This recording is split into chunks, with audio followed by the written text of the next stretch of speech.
Bonjour et bienvenue sur TV Land, votre télévision locale pour l'édition de ce vendredi 14 octobre.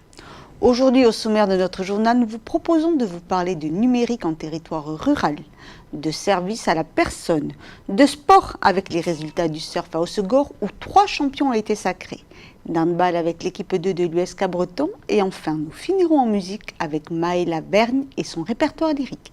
Que ce soit dans la vie quotidienne, dans la médecine et autres secteurs, le numérique a pris une place prépondérante dans nos vies. Mais à l'heure où les grandes villes s'équipent des dernières technologies, les territoires ruraux, eux, ont du mal à suivre le mouvement. C'est dans cette optique que la ville de Castets a accueilli l'événement Land Demain, afin d'aborder les questions et les inquiétudes liées au numérique en territoires ruraux. Comme de nombreux territoires ruraux, Castets souhaite se développer numériquement. On se rend bien compte que c'est un outil qu'aujourd'hui on a tous entre les mains, parents, enfants, grands-parents même. Donc c'est important pour nous de pouvoir se saisir de ce sujet.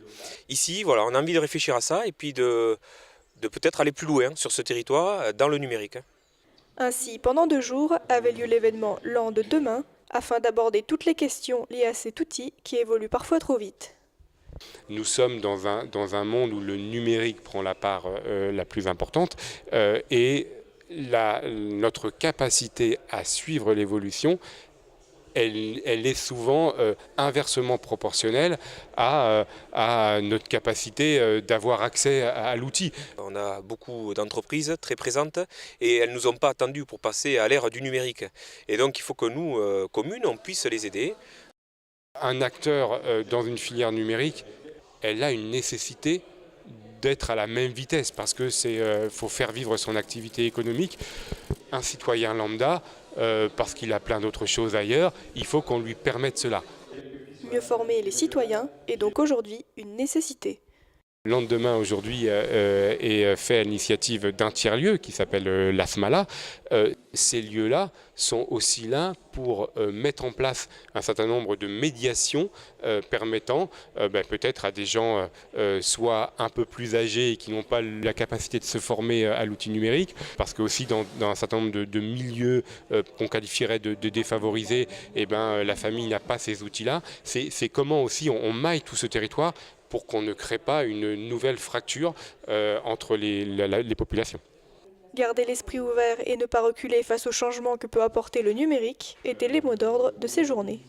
On sait à peu près que d'ici 2025, il y aura entre 2,5 et 3 millions d'emplois qui vont disparaître. Donc c'est comment on anticipe cela et comment on ne se lamente pas aujourd'hui, mais bien on prend le taureau par les cornes et on revisite totalement la relation au travail. On met des choses sur la table nouvelle, mais on ne peut se contenter de dire on va perdre des emplois, c'est à cause du numérique, et en rester là. Ça va changer notre façon de vivre, notre façon de retranscrire les choses, de communiquer, ça change beaucoup de choses. On a tous un rôle à jouer là-dedans. Parce que c'est la société entière qui quand même, c'est une révolution. Le secteur du service à la personne est depuis quelques années en pleine expansion. Il englobe de multiples activités, du ménage au jardinage, au maintien à domicile des personnes âgées.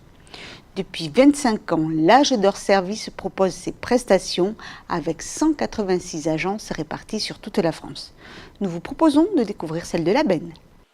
Bien qu'installée à la Benne depuis 2008, l'agence Âge d'Or Service de Christian Ambry propose sur la côte basco-landaise du service à la personne depuis 20 ans.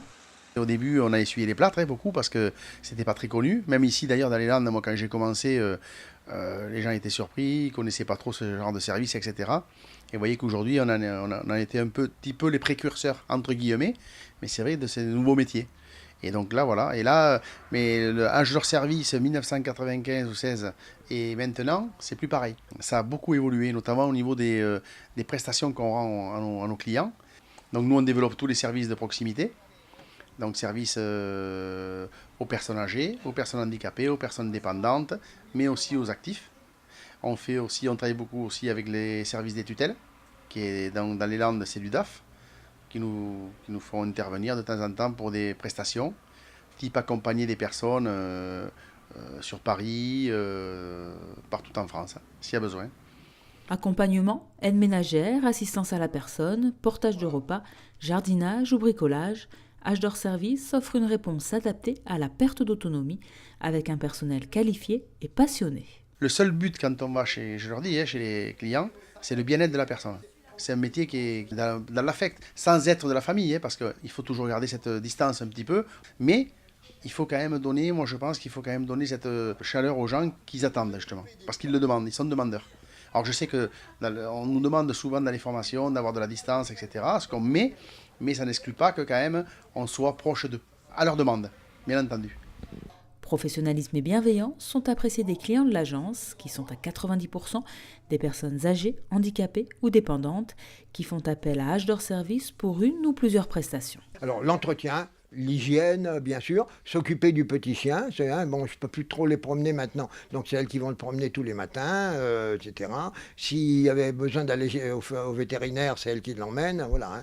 Et puis j'utilise aussi d'autres services, c'est-à-dire que comme moi je ne peux plus tellement conduire, donc je demande qu'on m'accompagne quand je vais chez le Toubib, etc. Donc c'est eux qui s'en occupent, voilà. Je prends la majorité de mes services en gros à l'H d'Or Service. On travaille sur des projets, c'est-à-dire qu'une personne, quand on fait l'évaluation des besoins, je vais la voir et je lui demande, je dis voilà, est-ce que vous avez quelque chose qui vous ferait plaisir de faire? Je prends l'exemple d'une dame, elle m'a dit j'aimerais bien visiter le musée Bonnat à Bayonne. Donc, ok, donc on a prévu une 3 heures de l'après-midi avec le musée Bonnat et une collation. Donc on est allé au musée Bonnat, on l'a chiffré d'abord parce qu'on a fait un devis, on fait des devis systématiquement pour toutes les prestations. Chaque prestation c'est un devis. Comme ça, c'est clair, c'est net, il y a une offre de service avec une voiture, de la structure, une personne H d'Or Service habilitée pour le faire et les 3 heures d'intervention.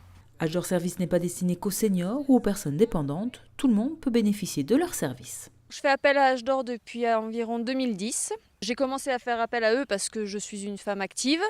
J'ai un travail qui me prend beaucoup de temps, j'ai des enfants en bas âge et j'ai beaucoup d'activités. Donc du coup, j'ai fait appel à eux pour me soulager au niveau du ménage, du repassage. Une fois par semaine, ils viennent à la maison. Qu'elles soient régulières ou ponctuelles, les prestations d'H d'Or Service sont toujours précédées d'un devis et permettent de bénéficier d'un crédit d'impôt égal à 50% des dépenses effectuées.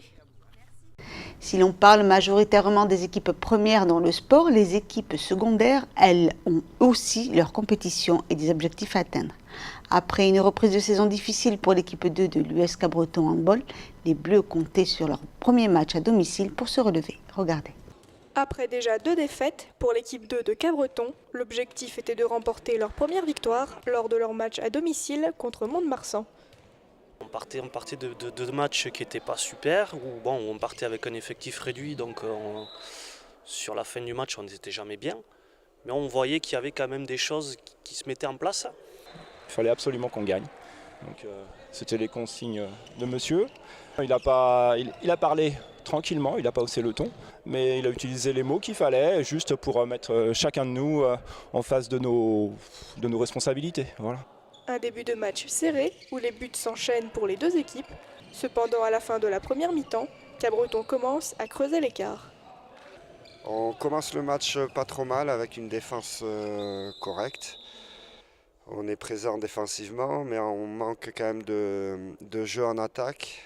On a un jeu trop brouillon en attaque. Du coup, on perd les balles, ce qui fait des relances pour Cabreton, qui malheureusement pour nous, les mettent au fond. Nous, on a des jeunes dans notre équipe, même si moi j'ai quelques poils blancs. On a des jeunes qui ont fait fatiguer l'équipe d'en face et ça nous a permis à chaque fois de faire l'écart, de creuser l'écart. Voilà.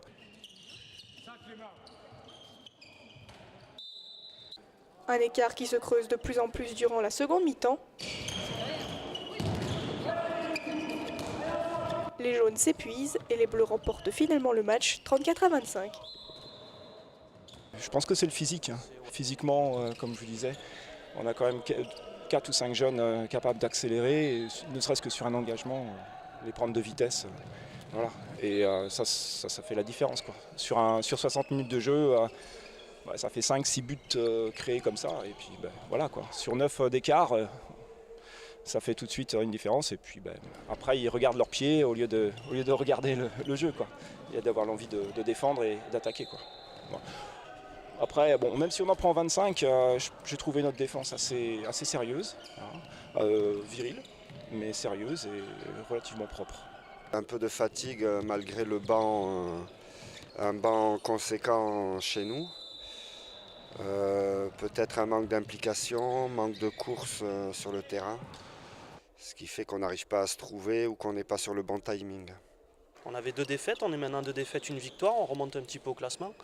On a encore 2 matchs à domicile à suivre là, il faut gagner pareil. Et voilà, rien de plus. Côté sport, à la surprise générale, c'est l'Hawaïenne Keinu Ezin qui a remporté le Quicksilver Pro devant Gabrielle Medina. Chez les filles, Hawaï a de nouveau été à l'honneur avec la victoire de Carissa Moore face à l'Australienne Tyler Wright. Tyler Wright, bien qu'ayant perdu la finale du Roxy Pro, a été sacrée championne du monde pour la première fois de sa carrière à Hossegor. Image.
Voilà déjà quelques années que Maëla Vergne s'est lancée dans l'art lyrique. Son dévolu pour ce genre musical lui a permis de décrocher quelques contrats avec l'Opéra de Bordeaux ou encore le Capitole à Toulouse.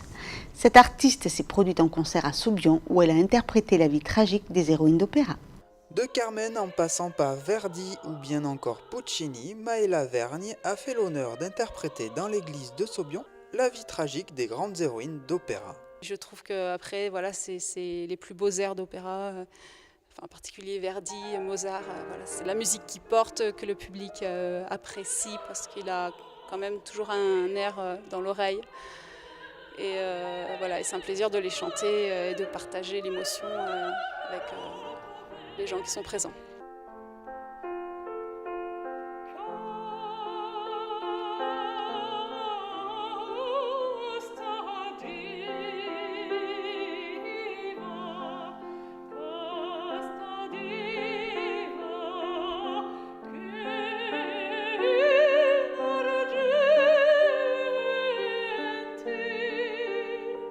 Imprégnée par l'histoire de chaque morceau, Maëla doit cependant rester concentrée afin d'exprimer une certaine vibration. C'est très important de comprendre chaque mot pour pouvoir derrière être derrière ces mots et exprimer une émotion en rapport avec le texte. Donc c'est vrai qu'on ne peut pas juste chanter. Alors c'est vrai que d'être dans l'émotion, on prend des risques parce qu'on s'écoute moins, donc on prend des risques vocaux. Mais quand même, c'est ce qui touche le public en premier lieu. Avant, c'est pas juste que de la technique, que de la technique, que de la technique. Il faut lâcher un peu prise, mais du coup, on est moins vigilant par rapport à la justesse ou à des attaques. Voilà. La performance d'une mezzo-soprano accompagnée par le chœur landais Ananda et une pianiste, Maureen Gray, amie depuis quelques années. L'accompagnement de chanteurs, surtout dans des rôles lyriques comme ça où les chanteurs se mettent vraiment en danger, il s'appuie vraiment sur le rôle du pianiste. Donc on a pas mal travaillé pour se mettre d'accord sur les respirations, sur les atmosphères, le tempo qu'on allait prendre. Et donc c'est ce travail qui m'intéresse avec Maëla, c'est que c'est quelqu'un qui est très musicienne et qui s'intéresse véritablement à la personne et surtout à la musique qui la soutient derrière. Donc c'est vraiment un duo et non pas un soliste qui se fait juste accompagner. Donc voilà, c'est vraiment un travail de connivence et de respiration commune.